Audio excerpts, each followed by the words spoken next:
Hi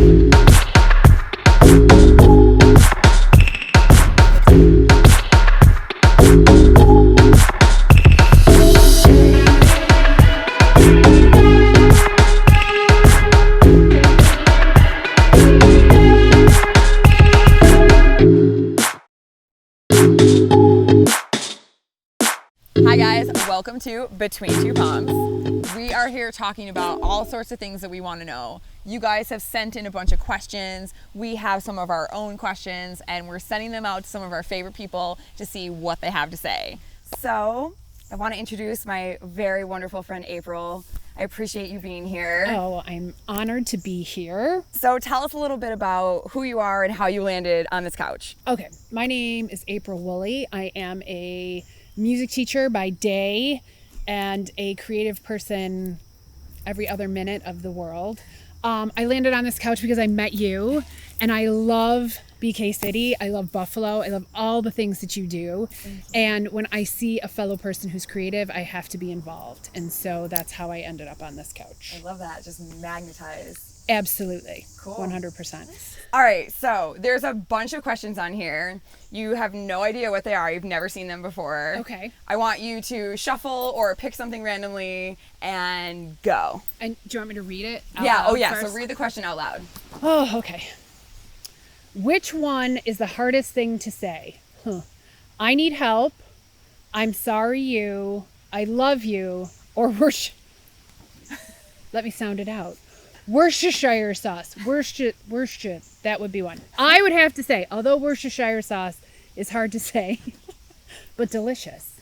I would have to say the hardest thing for me to say is I need help because I'm used to helping everyone else. I'm a teacher and I love to help people and I will help anyone. I'll stop on the side of the road. I will give you my left arm. But when it comes to times when I'm struggling, it's hard for me to ask help because I hate to put people out, which I'm working on. So how do you think, that's something that I think I struggle with too. So how do you think you accept help? Because a lot of times I feel like we'll say, no, I got it, I'm good. Yeah. Because it's almost like you want to help that person, not helping you. Yes. If that makes any sense. So I try, and try is the key word.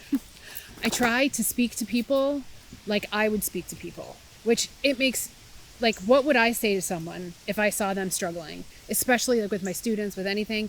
If I see a kid struggling, I just bring them in and I help them always. Yeah. So when I'm struggling, what would I do for someone else? That's what I need to let people do for me. Yeah. And when you do that and you open yourself up to that thing, like the floodgates open. It was like how I met you, how we got this whole thing in. Like, it's just so cool. That's when the opportunities, that's when the universe listens. Yeah. You know? And so it's just hard to do that because you have to be vulnerable enough to say, I need help. I can't do this on my own. I'm not Wonder Woman. I need to do something else. Mm-hmm. And I feel like a lot of times it makes somebody feel good to be able to help you. Like, absolutely. Like earlier when we were setting up, you're like, what can I do? And I wanted to give you the opportunity to chill. Right. But it made you feel good to help. So it's like, yeah, come here, come help me. Right. And like if you were going to go to some friends and you were going to do something, you would just want to help them. Yeah. But then when you bring something on, like I plan all these things and I always take on too much. And when I delegate things, people feel validated. Yeah. They're like, God, that was so great when we did that together. Yeah. Yes, it was, because I let you do that with me. Mm-hmm. So it's just a process. You just have to let yourself do it minute by minute. Cool. I love it. Yeah. Pick another one. Okay. What is the weirdest thing a guest has done at my house? I don't know. That's pretty interesting. Do you have parties? Like, do you have We do parties? have people over and we have bonfires. I would have... Or you could say, what's the weirdest thing you've done at someone else's house? Oh. Okay, like, I think the weirdest thing that I've ever done is I've sleptwalked before. So, like, especially if I have one too many drinks, that I will all of a sudden, I'll wake up the next morning and they'll be like, why did you come downstairs? You weren't talking to anyone. And I was like, what do you mean? I slept through the night. So I have sleptwalked before, which is not very weird, but weird for me. Yeah.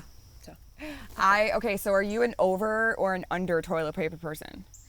I don't even know. You don't even care? I don't care. And I've never noticed. And I've never Ever. In fact, I will sometimes be like, I'm going to pay attention to where and then the day will be done and I'm like, I didn't pay attention to the toilet paper. Like, I really don't ever pay attention to it. Because I am the person that has to be going over. Okay. So if I'm at a friend's house and their toilet paper is going the other way, I'll just switch it. And then I always wonder, did they go to the bathroom and wonder, what is this? What See, and now I would have to say that I would knew you were here, but I wouldn't. Yeah. Because I just don't notice. So you think it's weird, but nobody else does because some people just don't even notice. Okay. Another one? Let's pick another one. Okay. What makes someone attractive? The ability to communicate and connect. 150%. Totally. That's such a good one. If I, case in point, when I met my husband, we were teaching together and all of these things, but we got on the phone and we would spend hours talking to each other. And that was the greatest thing about it. He wasn't a phone talker. And at one point he was like, oh my God, we've been on the phone for 2 hours. I have to go. And I was like, yeah. So for me, one of my key points in life is connection. So if I can connect with you and we can have a great conversation or think about something or create something, that is the most attractive thing to anybody. So what do you think is the first thing that you noticed about him when you met him? What drew you? Because he was funny and witty and super, super smart. Super smart. So, yeah. I love that's a good answer. Yeah. Cool. All right, let's do one more. One more? Okay, I'm going to take this big blue one because I did 2 small ones. What do you look for in a friend and what do you look for in a partner? This, I'll give you my old lady answer. This is a good one. I want to hear what you have to say. Okay, because I think what I look for in a friend, which I think we all rattle and roll around with this and rumble. If you read Brene Brown, rumble. I do like Brene Brown.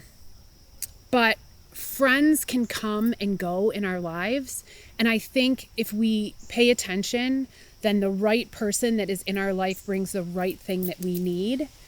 And the trick is that when it's time to let it go, that you let it go and you don't mourn the fact that the friendship isn't necessarily center in your life. Yeah. Does that make sense? Yeah, because it's almost like what it brought to you. Yep. Maybe you completed that and now that lesson and that person can go. Yeah. And my problem is that I hang on. Yeah. Well, it's hard not to. So I hang on for dear life because I think, no, that person, we were really close. This was this.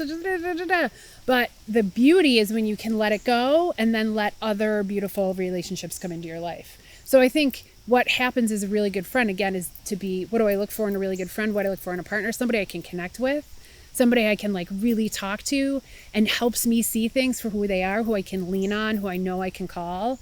And one thing that I'm learning now, even though, I've been around the sun a lot of times, is that those people can come and go. And the cool thing is that everybody has something to share and everybody has something to bring and everybody has something to teach you. You just have to stop and be able to see it and know when to let go and when to hang on, which is That's trick. the hard part. So yeah. how, when you feel that something is kind of coming to the end of its course, yeah. How do you feel like you let go gracefully? Oh God, I have I don't know. You just have to step back thoughtfully and listen to your heart and listen to what your inner person is saying and be confident that that is the right thing to do. Does that make sense? Yeah, it makes perfect sense. That's it. You're the best. Oh, you're the best. I love talking to you because I feel like even from the first time that I talked to you, it felt like I had known you forever. Yeah. And I felt really comfortable. Right. And I think your ability to be comfortable in yourself is what makes other people around you comfortable too. Well, that means so much to me because I think that's the biggest thing that I work on I think that everybody does, is we just want to be okay with who we are and just be able to be who you are and not care and not worry about all the other bullshit and just be like, this is me.